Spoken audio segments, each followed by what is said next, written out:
Ringer Basilius gets another damage. Huzzah. I think they're trying to do that as like a feels bad man of like Aquila from one point in time. Yeah, maybe it makes it a little bit more relevant on certain heroes that would have picked it up Yeah. before the Wraithband Expect buffs. they're gonna give Stout Shield just Casual passive Basilius. agility. They're just gonna give Stout Shield like passive Oh agility god, gain. no. Yeah, based on time of having it like in your You inventory. just keep it in your inventory. You just The longer you have this in your inventory, the more you will gain. That would no. I feel like that'd be dumb. No. All right. Alright, Axe is getting a little bit of a movement speed boost. I don't know what he's at now, but it's more now. That doesn't that scale with his W or whatever? Yeah, it does. Okay. And I think that kind of balances out with how his like battle hunger use was just changed with the Aghanims as well. Right. Because the Aghanims it makes it AoE battle hunger, but then they made it so that it was 50% less if it hit a creep rather than heroes. So, short version is it's a buff. Nice. Flaming Lasso, a little bit of nerf to the level 2 and 3. All right. But they also buffed like the Ags version of it a little bit too. Like the secondary search radius. So Right. I don't know if that's because they were seeing a lot of people get the Ags synth or the Ags prior to the level 12 time frame, but overall they're making it slower at all levels. So just a nerf. Right. Bloodseeker's getting a little armor. Bristleback gets a little bit more base damage. See, like those sorts of things with the notes, like I know that they're important in the big scheme, like in a big picture sense of like the early game, but it's too hard to just provide like a splash of commentary at each of these super minuscule things. Right. Chaos Bolt mana was made to be cheaper at level 1, 2, and 3. So can he use 3 Chaos Bolts in the lane without Mango now? Give it like 15 seconds? Is that what the idea is? I'm pretty sure that's kind of what it breaks down to. That's Because a I pretty felt strong myself one, not because- needing to use the mango. Like I eventually used it just because I had to get rid of it, sort of thing. Right. All right. Well, that's pretty nice. Yeah, and then Chen is completely different again. Huzzah. Divine Favor Aura no longer provides plus damage, but it now has the recall ability instead of Hurley Persuasion having the recall ability. And it's a 60-second cooldown on that. And then the HP regen provided is more now at all levels by 1.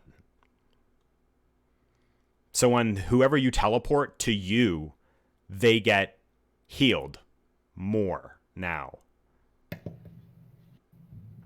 Well, I guess they got the heal aura, and then they have the direct heal on who they hit, on who he hits with it now. So also, they put recall on Divine Favor and then put damage on what? on the damage is on Holy Persuasion, and now it just gives like a flat bonus damage on the creep that you persuade, rather than it doing like a multiplier or a temp buff that you have to throw on them or something.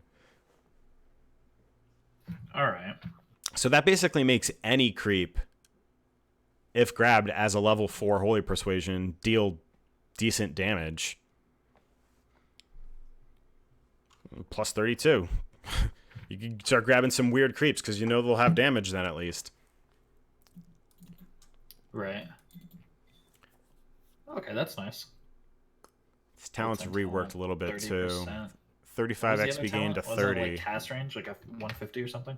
At 10 for Chen? Yeah. Yeah, the other one's 200 cast range. All right. It's still probably that you want to get the XP anyway, but the cast range is helpful for getting penitence off, because the range for that isn't that good. These Clinks changes are really nice. I don't know if you've played Clinks to know how this like directly impacts it. 8 agility. Well, so the damage from the skeletons from Burning Army deal damage based on Clink's base damage. So if you have more agility, that ends up going in as a base attribute, which would then make the skeletons have +8 damage to them. Right. Because previously the armor, that's just armor. Right. Yeah, that makes a lot of sense. Yeah. What's a 15 talent for Clinks? I don't know. Searing Arrows damage or Burning Army cooldown. Interesting. That's a very interesting decision to make, to have someone have to make at level 15. That's level 25.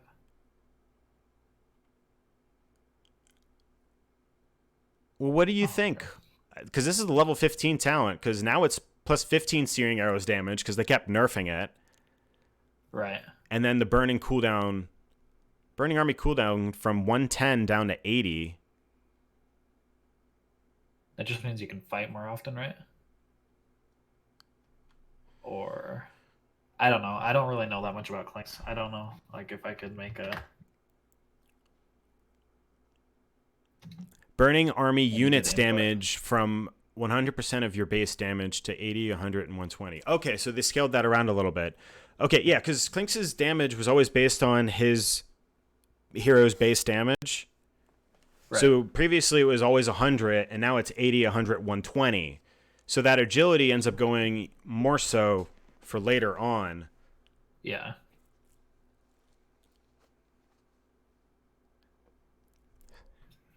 I mean, overall, they just keep nerfing the Searing Arrows. Does the Searing Arrows applies to Burning Army though, right? Correct. Or okay. Yeah, they use your current level of Searing Arrow and the current damage of it. So it's like, you know, it'll either be the 50 damage or 6 times 15 is. Yeah, so it's 50 at level 4. But if you're using it more often, you're going to be dealing more damage anyways, right? Correct. That's why it's an interestingly made talent, because the plus Searing Arrows damage is almost implying that you as Clinks are a bigger damage dealer than your army may be per se. So like if you've got like a Mars ult on your team, you're probably going to want the Burning Army cooldown reduction rather than the Searing Arrows damage. Right. I guess it really comes down to whether or not you need to fight around your ultimate more frequently. I mean, you have Diffusal Blade, like, almost always. So Burning Army can, if you have the cooldown, like, it could pretty much be used for pickoffs too. Like, you don't worry about wasting it if it's only like a little bit more than a minute, right? Yeah, 110 seconds is a long time, or it feels it at least. Yeah, 80 seconds though. Like, I guess it just really depends on whether you're team fighting a lot or Okay. What's up? Okay, so I was watching the game over, and so the Earthshaker was farming the camp in their like the farthest to the Roche camp, and he's like farming it, and he just gets vision of your reality rift for like half a second. For oh no my reason at all. god. Yeah, That's like when your fucking reality hilarious. rift's on the edge of like the cliff, he just sees it. It's stupid. That's right bullshit. Now. He instantly pings it out and was like, guys. He didn't even see, like, when I was Grimstroke, I used my Q. He didn't even see that. He just saw your reality rift. So bullshit. And then he's like, guys, they're roshing.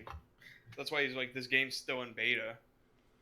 I have enemy chat muted, so I don't pay attention to anything they ever say.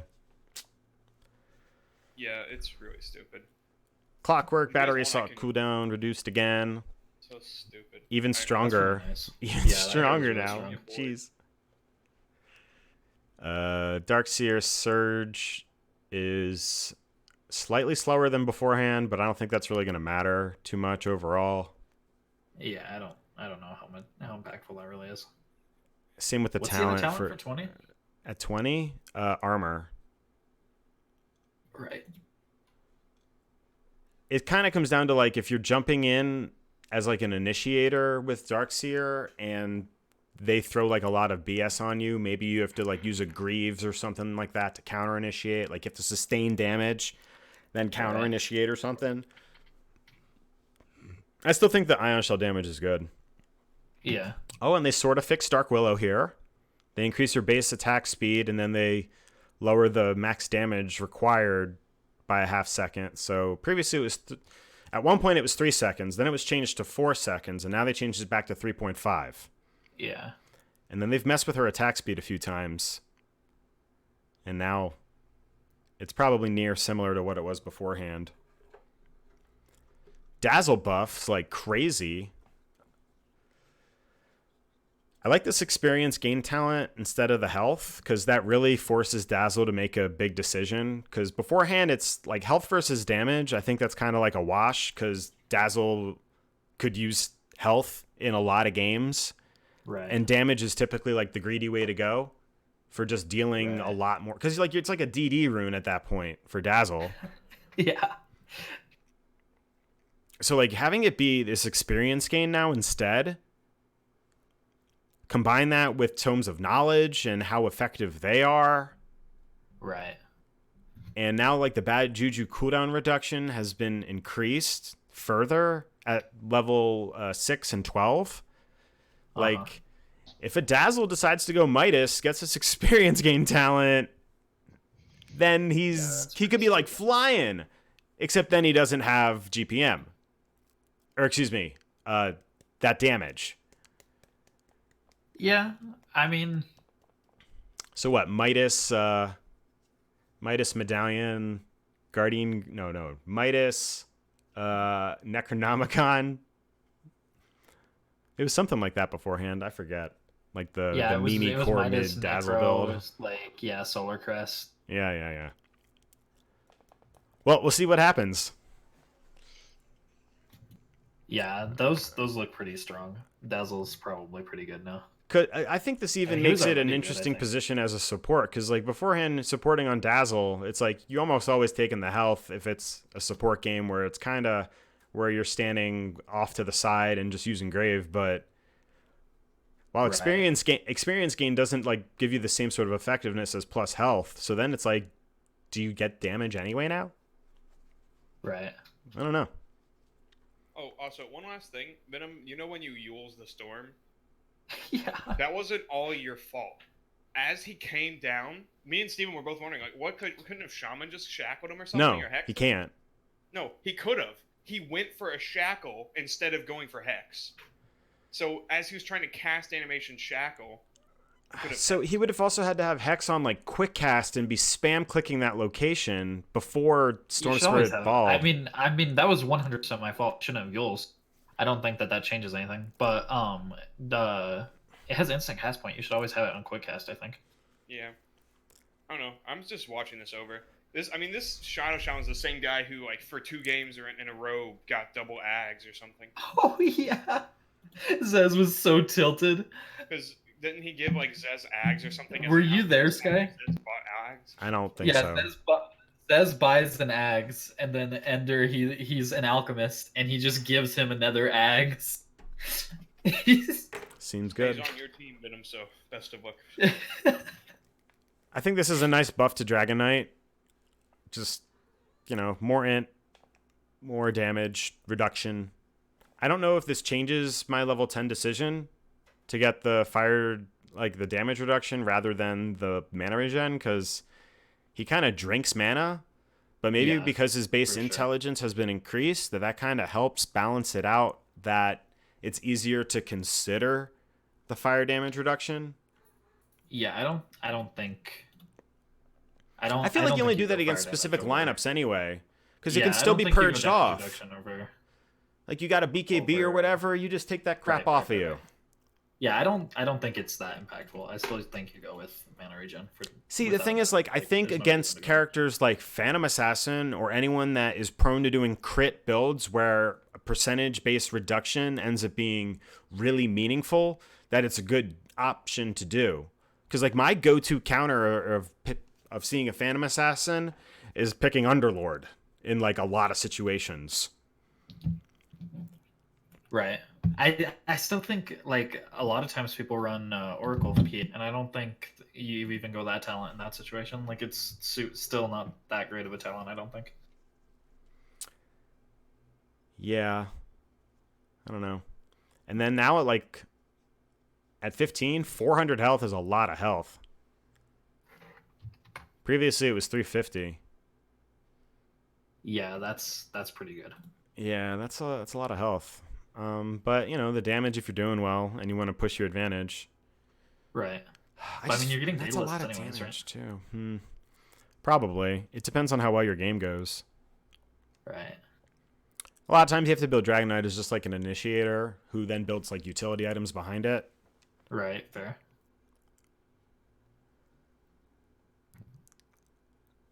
Elder Titan, Astral Spirit, attack damage bonus per hero increased. Oh, wow. That's a buff I didn't see coming. Okay. Core Elder Titan incoming.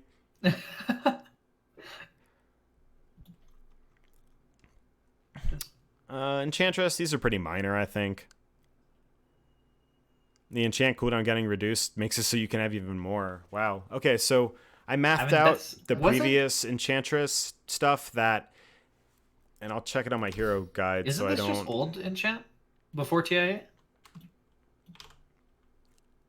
In terms of the cooldowns, I don't know. Yeah. Enchanting. So I wrote in my Enchantress thing that at level 4, you could have up to 8 creeps simultaneously charmed. And that was with a 10-second cooldown. That's awesome. So now with it being a 6-second cooldown, or excuse me, 8-second cooldown, Right. that's even more. I mean, that would be a lot of mana to sustain that many creeps, but it exists. Yeah, I don't know if you ever go anything other than Dragonlance Ags, right? So I don't know. On I guess you could Enchantress? go like, yeah. If I you're really playing, like 4 drums. or something. You could go drums, yeah, or you could go like something weird, like, or you could go 4-staff first, even. I mean, you always go treads. I don't know if you have the mana sustain to really do that, but I mean, having even 3 creeps at a time is really nice. I think it was getting a little bit of an int gain reduction. So it'll be harder for him to do like crazy spell combos at later levels. I don't know down to the specific of how much like that's going to reduce his total mana, It's but gain, so that's 0.3. I mean, it's gonna. That's mildly significant. yeah, Moderately. exactly. I don't know why Void needed a buff of like the radius and the time lock chance increase, but good for you, Void. I mean, I felt like he was super awkward to play, and it was really hard to close out games while playing him. Maybe Right. this is what he needed. I don't know. Huskar Lifebreak is now always 60% for the slow instead of being scaling up. That's AIDS as fuck. I think that's pretty nice. I hate that hero so much. Well, Yeah, I but do that's too, but I think it's a good thing for him. Right. I don't know if Invoker needed base armor increase. Whatever, good for him. Io, though, I think they just like slapped him in the face super hard in many ways. So, His attack range is reduced, his base armor is increased, and his strength gain is increased. His tether level regen 4 is tether reduced still the same. from the early Yeah, levels. level 4 is still the same though. So, Yeah, it's 1, 2, and 3 are slightly less.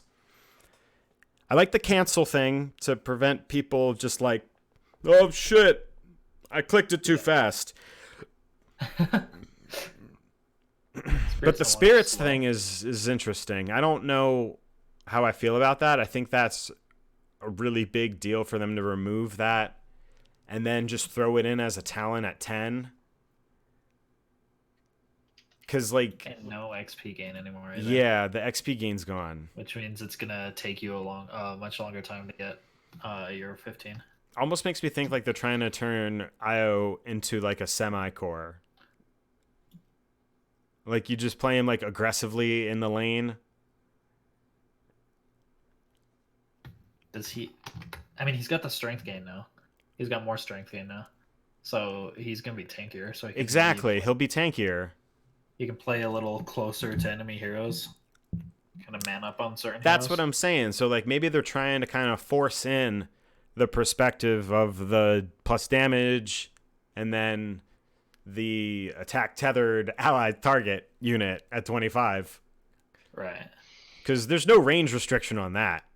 It's Right. whoever they are hitting, you are also attacking them, which is what's the best part about it, because you just run around and whatever, and it's kind of like the gyrocopter side gunner, where it's just like hitting them, and then, that's it. Coddle gets a little bit of an increase to the Will-O-Wisp radius. I thought it was good as is, but good for him. Lich base increased by 2, so that's a little annoying. Good for him. That's all I can ever say. It's like, I don't know, good for him. The Chain Frost damage increase was definitely noticeable last game. Yeah, I was about to say the same thing. I was like, I thought it was dealing damage then. The Sinister Gaze cooldown reduction didn't feel as noticeable. I think that's just something that they did to help it scale a little bit better. Because previously you would just throw 1 point in it and that's it. Like, you don't care. Right. You'll get it later. And now it's like, okay, well, the cooldown goes down a little bit. Maybe it's a little bit more reasonable to invest in earlier on. Right. Yeah, the Chain Frost was definitely noticeable last game, though. I was wondering about that.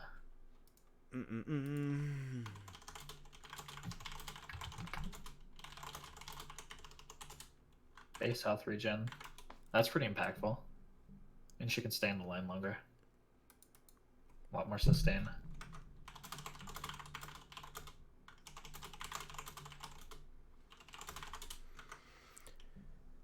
Yeah, that's what I was talking at the beginning of last game. That, Luna got a little bit of a buff, and so did Medusa. Yeah. I think that might make Luna a little bit more reasonable to play. I don't know. I mean, we threw Luna in the offlane last game, and that went fine. Yeah. For a lot of the game, I thought that she had more farm than me. I didn't even bother checking, because, like, based on how we were playing, it felt like we were making a lot of space for the Luna to do well. Right. That was my perspective of why I felt like Luna should have had a lot of farm. I don't know. I didn't look.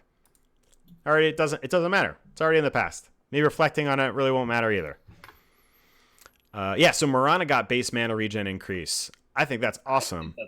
I think that's really That impactful. is awesome. And then, like, throw Basilius in there casually, and you're sailing. Yeah, that's a really good buff. I like this slap in the face on the Morphling, because most of the time players would leave waveform at level 1 for as long as possible. And then they made it cost more mana at level 1 than it did beforehand, and have the cooldown be longer.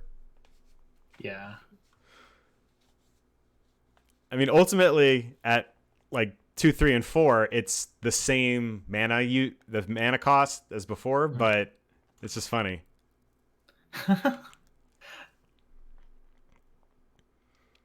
Yeah, the cooldowns at the last level are the same as it was beforehand. So it's like, all right, you can have it at level 4 again. You can have the old cooldowns, but right now, no, you can't have the other ones. That's not allowed. Necrophos. I want to look at. I know they messed up the Heartstopper pretty bad. Point. And then they just changed the Heartstopper heal regen per stack and mana regen per stack. So they made it so it was 2 up to 6.5, and then 3 up to 6, to now starting at 3.5, then going up to 6.5. And then staying at the same variable. They don't have different things like they did beforehand. Right. So this is what they're trying to do to make it so people feel like Necrophos is in a better place now? Here I come. It's, they increase the amount of regen that he has now at earlier levels. So earlier levels of Heartstopper aura are actually going to be better for laning with, even though it's magic now instead of pure damage. But then, because it's magic damage, that means it can get amplified by Veil. You see what I'm saying? Yeah. Veil is seeming a little bit more core on him now, because now it's level 2 Heartstopper of beforehand was what you would get at level 1 now. Right. Well, closer at least. Well, it's about time they nerfed Nyx's base health regen. That was a long time coming. And same with the Spike I thought Carapace that was duration. a little too strong. Yeah, I thought that was a little too strong. That's a good bow. That's a good nerf. Yeah, reducing the duration of it being active on him for 0.25 seconds, I think that's pretty solid. And while it is going to be noticeable, I don't think it's going to be that meaningful overall for modifying his playstyle, because that's like the time frame of the spike being out around him. Right.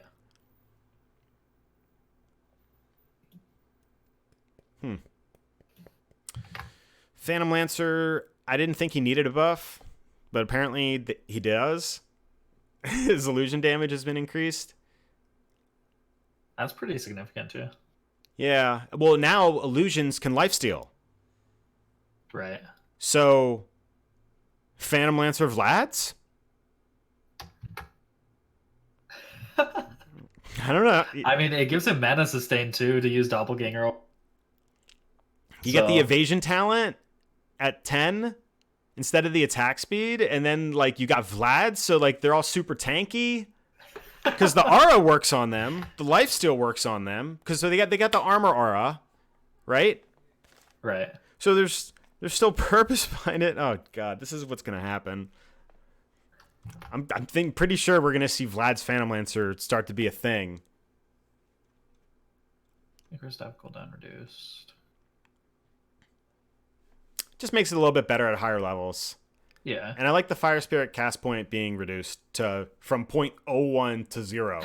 However ridiculously close that seems, that just means that you could machine gun them all out now in a perfect stream if you want to. Base health regen increase. Did this hero need a buff? Puck, I think he needed a little bit of a buff, but I'm kind of confused on how this talent is working for the rapid fire. The talent no longer requires enemies to be in attack range of Puck, as long as Puck is within 200 range of the edge of the circle. Talent. Attack interval. 7. So is that like the distance away from the Dream Coil that Puck needs to be standing in order for it to still be going? So I think what that means is she be and within 200 beforehand range it was of the a- attack range of Puck, Yeah, it was based which on made the it a attack little range bit more of Puck. limited. Okay, so it's almost more like a fix. Right. They just made it in a range in relation to the circle rather than a range in relation to Puck. That's an improvement. I mean, honestly, that just seems like a bug fix as far as I'm concerned. Both of her level 10 talents are buffed. That's interesting. Yeah, well, the cast range is a new one anyway. Right. And then before it was +5 stats, it was +10 int. Mm-hmm. So we're just seeing like a little bit of a buff on Puck across the board. I'd say a bit of a fix and a buff. Sand King, just a nerf. Mana cost increase on Sandstorm. It makes it a lot harder for people to spam it earlier on without having more regen out. Shadow Shaman got attack speed reduced to under 100. I think he's the only one that has it under 100 now. I'm pretty sure of that. Not 100% sure, but I'm pretty sure.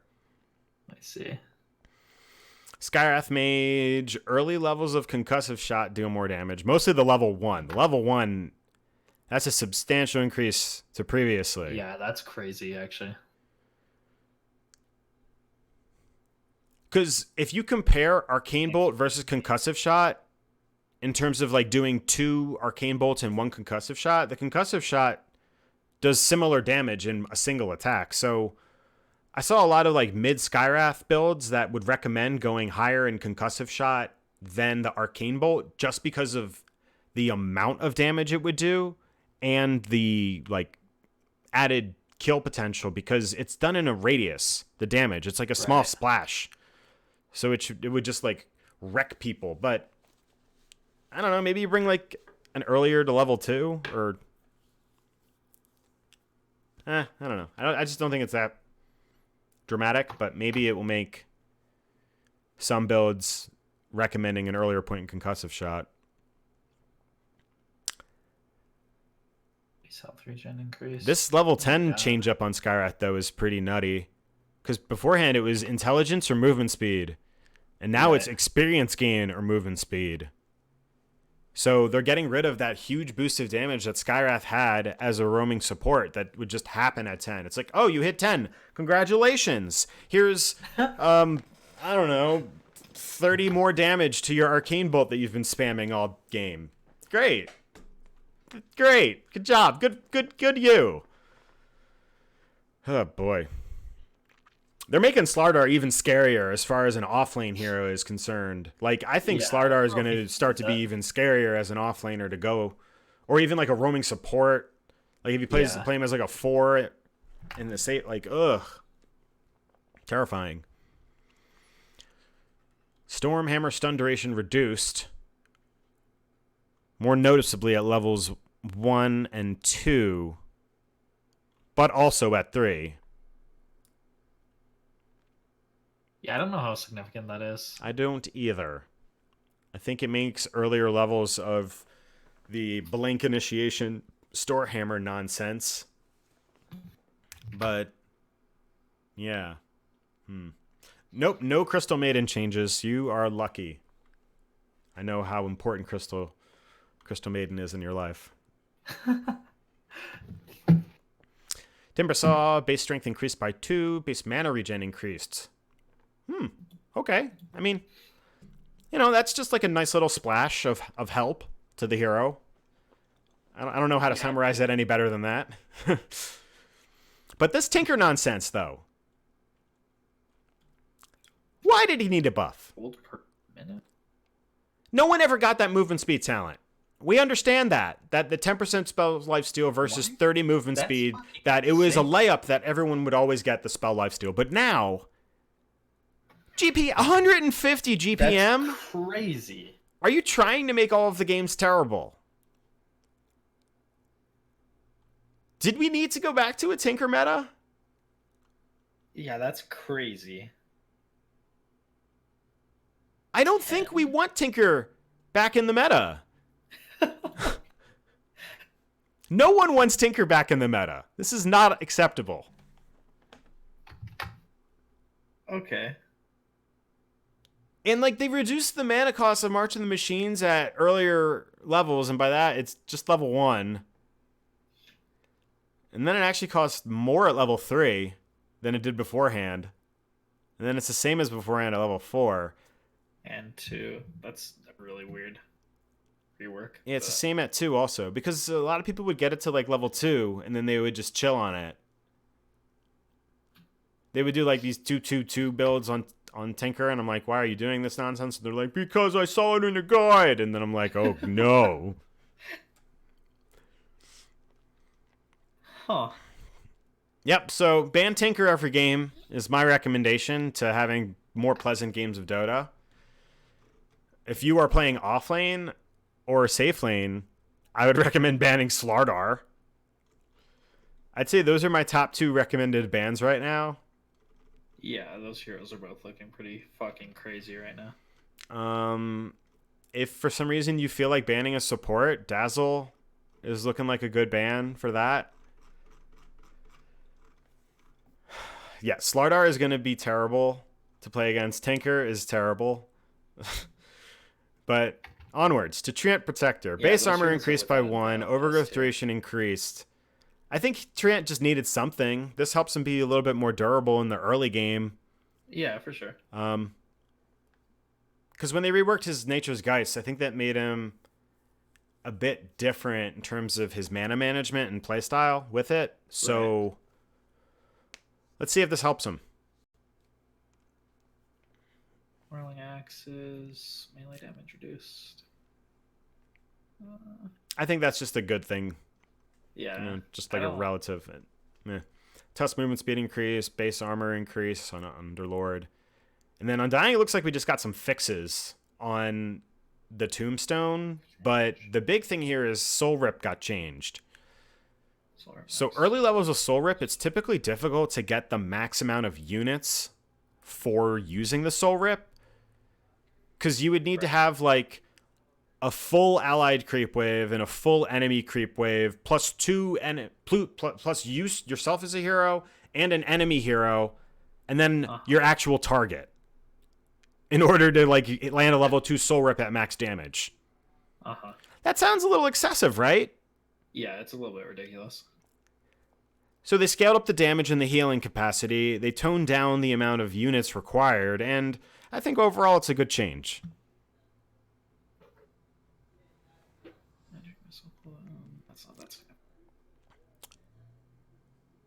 Doesn't seem significant, but when you look at Venge as a whole, and Venge has the -6 second magic missile cooldown, and then it's a 3-second cooldown with a 1.8 second duration. Oh shit, that's almost 100% uptime. That's retarded, actually. And then let's get an Aghanim set, or excuse me, then let's get an Octarine Core just for funsies. And then we're looking at, like, honestly, I want to check this right now. What is Vengeful Spirit looking at right now with the cooldown if you get Octarine? Is Caster Venge new tech? Like, is that an actual thing that you can go to? No one does that. I know no one does it, but is it something you can do? I do not think so in any capacity. Okay, so let's get Octarine Core. Let's get an enemy hero. Level up our enemy. Which really doesn't even matter because we're just checking the other stuff. We're leveled to max.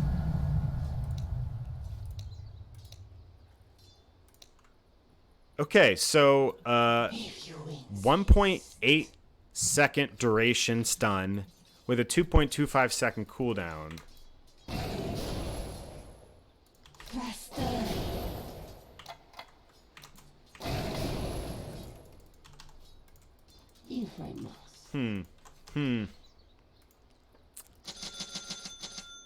Oh god, it's gonna be getting like a hex staff on Tinker. Just permanently stunned. I am there. It's almost like 100. That's just gross. That's gross. No, I do not want to see Octarine Vengeful Spirits. That is... No, thank you. I just needed to see for posterity having a... having the freaking stun that low. Okay, so yeah, 3-second cooldown on Magic Missile at that point. So Warlock got a little bit of a nerf. Fatal Bond damage reduced at levels 1, 2, 3, and 4, all by 1%. And then the talent went from 5 to 4. So that's good. I don't know if it's enough to make him bad. I think Warlock is still going to be a really high priority and contended support pick. Yeah. But that makes it better for dealing with. Now the damage dealt by Fatal Bonds. Let me see if I wrote about it in my guide.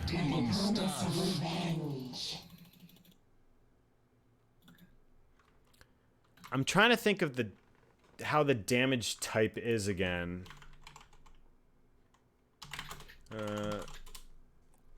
Like how the interaction works. Let me check real quick. Okay, it's the same damage type as the source of the damage. Okay. That makes sense. Okay, so that's something for me to think about a little bit better. Because I was playing Pangolier, and I was getting zoned so hard by them literally just throwing Fatal Bonds on the creep wave. And then the creep wave dying to physical damage. So what I could do about that is, since I'll inevitably get a Guardian Greaves, I can get an early... God, I'm just like brain farting. Buckler. I can get an early Buckler, and then that'll negate a lot of the value that Fatal Bonds is having on me. Okay. Right. So that's That's what I have just self-learned myself that I need to do for dealing with Warlock in a very specific matchup.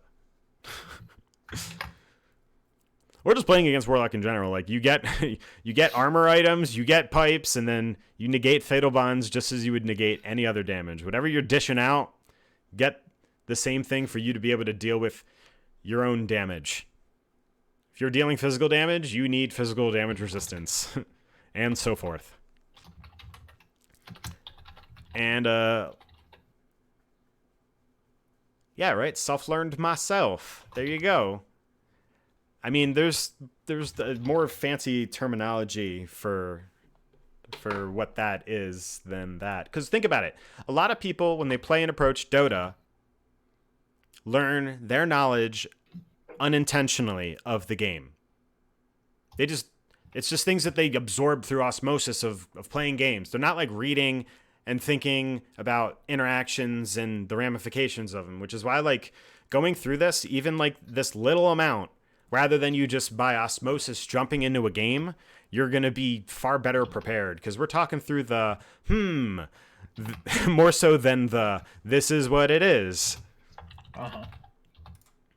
Yeah, what you self-learning yourself lately?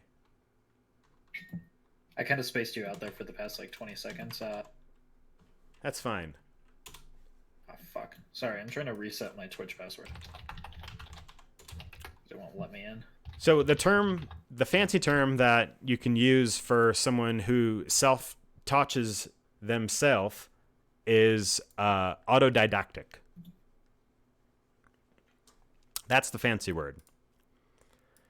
Throw that shit on a resume and people be like, woo, really? Because actual, genuine desire of self-learning is very difficult. Because no one teaches you it. You have to teach yourself it, and then you have to figure out the how, the why, the when for getting yourself to be better. So most top Dota players are, to some extent, autodidactic for things that they are passionate about. And then for those of you who aren't, there's coaching. and they could just yell at you and drive in the concepts that you aren't willing to uncover for yourself, I guess. Yeah. See, Dota is released and there's no player guide. There's no tutorial. So how does one... Well, I mean, there is a tutorial. That's a lie. It teaches you some very basic things. How to buy items, how to move your camera, how to do basic ability combat, leveling up, and ability usage. And then it shows you, like, playing a solo bot match with 3 different types of heroes. And then you have to play a multiplayer match against real people. That's the tutorial. You get 1 game of screwing around and it walks you through stuff, and then you play 3 games of Dota against bots. And then, bam, play against people. Good luck. That's the tutorial. Okay? Oh, God. So, like, if you actually wanted to learn this game, doing the tutorial, while you'll have a very, very general idea of what's happening in the game, then you get into an actual game of Dota, and you're like, what is going on? This is nothing like that bot match I just played. Oh, God. I mean, that's what it is, though, you know?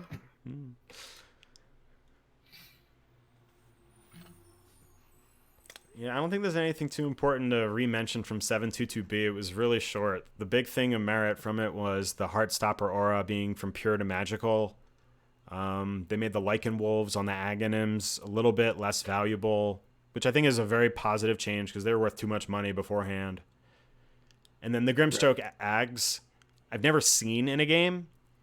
I've heard that it's very strong, especially combined with his ultimate, and that it's too strong a lot of times. So probably a needed buff, or nerf, excuse me.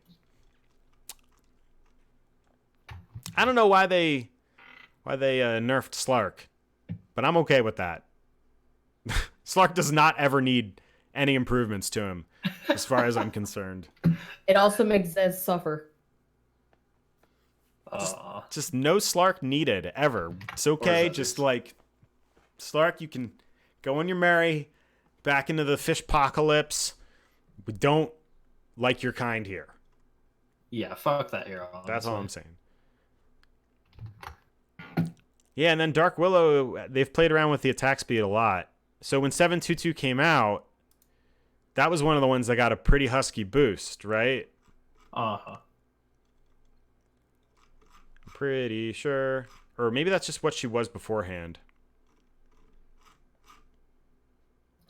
I think they changed it when they added her ags, right? Not initially. That's what it was. Yeah, Oh, that's just what it was. Yeah, okay, so it was 1.3, which was very fast.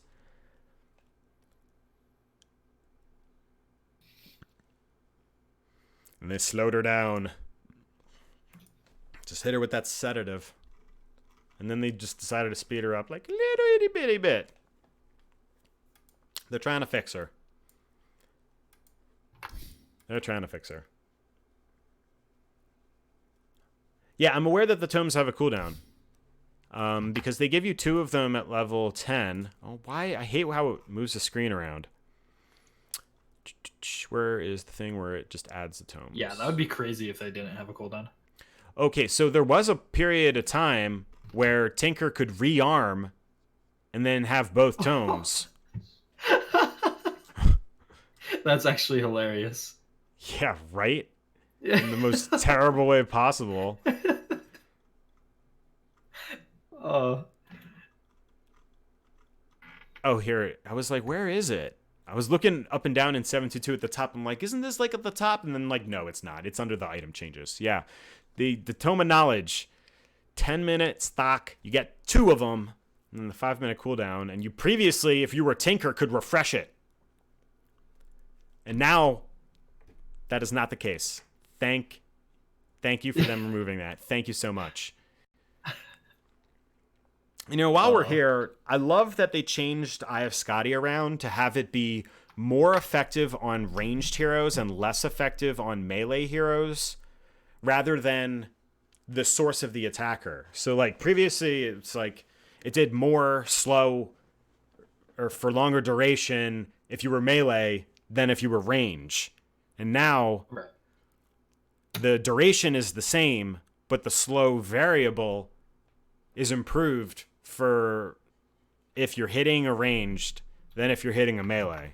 I know that sounds very confusing when I worded it like that, but it's not incorrect. It's just a little backwards.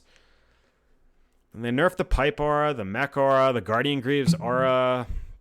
They buffed Mescamanus. They nerfed Atos. They nerfed Drum. They nerfed Vlad's. They nerfed Spirit Vessel. They nerfed Wraithband. They fixed Bloodstone stacking. Fuck you, every single Storm Spirit alive.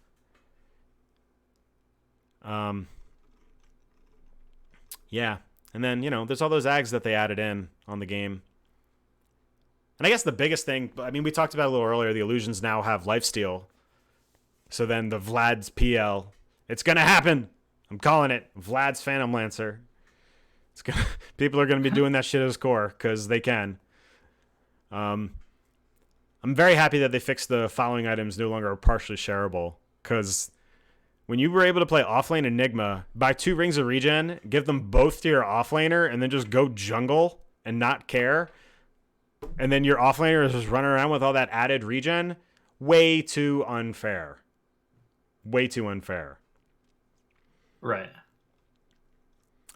And then, you know, as you play games of Dota, you'll notice the map's been changed a little bit too. And there's all these items that are just going to feel a little bit weaker, but you still need those items, so you can't just write them off completely. Yeah, Roshan's going to be stronger. Scary ass Roshan.